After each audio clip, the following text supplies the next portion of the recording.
Assalamualaikum warahmatullahi wabarakatuh. Perkenalkan, nama saya Sekar Taji, NPM 181100216. Saya dari kelas 5F.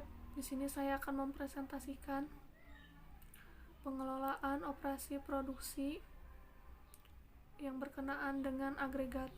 Proses pertumbuhan akan berdampak kepada struktur ekonomi, sehingga berdampak terhadap permintaan agregat, sehingga tingginya pendapatan akan merubah selera masyarakat.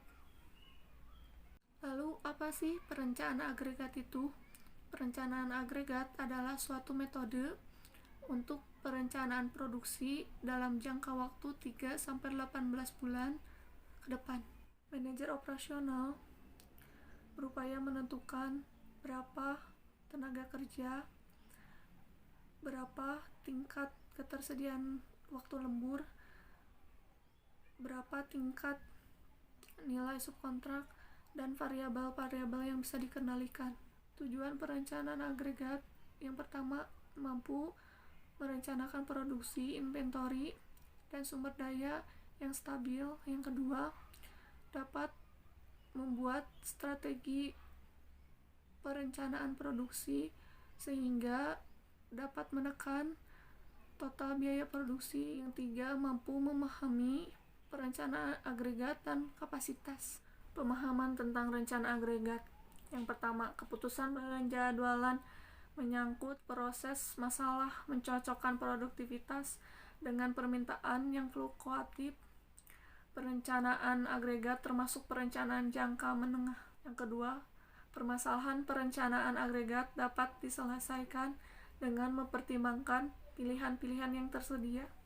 Konsep perencanaan agregat. Pada dasarnya, perencanaan agregat adalah meramalkan perencanaan produksi sesuai dengan permintaan pasar agar produk dapat diterima oleh konsumen atau pasar, sehingga dapat menentukan kapasitas dan biaya yang minimal.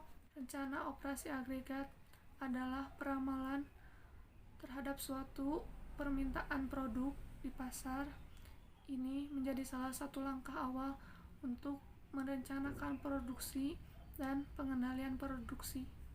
Teknik perencanaan agregat yaitu metodologi yang dibutuhkan suatu departemen untuk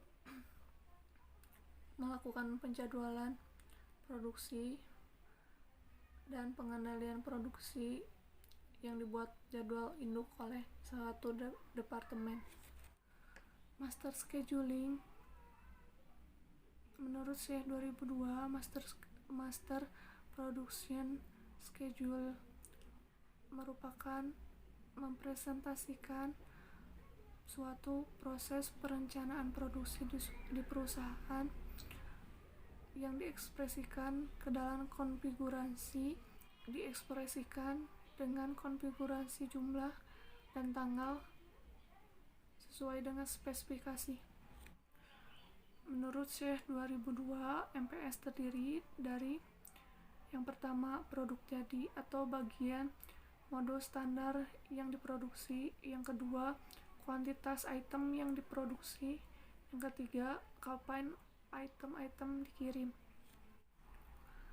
Master Production Schedule atau MPS adalah pernyataan tentang produk akhir di perusahaan industri manufacturing yang menentukan proses produksi, output, sehingga berkaitan dengan kualitas dan periode waktu tertentu.